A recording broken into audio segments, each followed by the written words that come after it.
ওদের দাবি ছিল 5,000। তো সেখানে আমার একটা মেসেজ এসেছে ছেঁড়া মানি ব্যাগ দিচ্ছিল, তো মানি ব্যাগ নেবে না, তোমরা সবাই দেখতে থাকো ওদের রিয়াকশন। মানি ব্যাগের ভিতরে টাকা ছিল ভালো, ছেঁড়া খুলে নেয়নি, তারপরে বলছে ওই ব্যাগটা এনে নাও।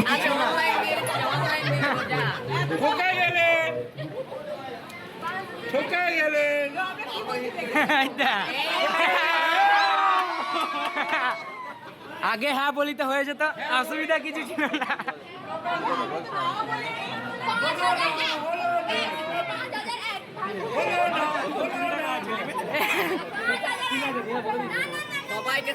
বেশ, আমার তরফ থেকে একটা পান দিয়ে দিচ্ছি, তাহলে দিন দাও।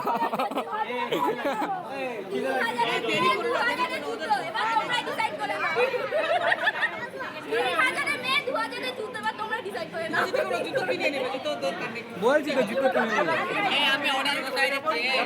আমি ফ্লিপকার্টে অর্ডার করছি, এর থেকে বেশি দিতে পারবো না। 3,500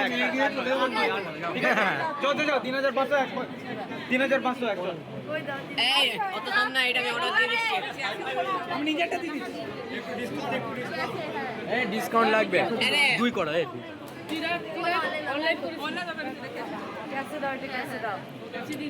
এবার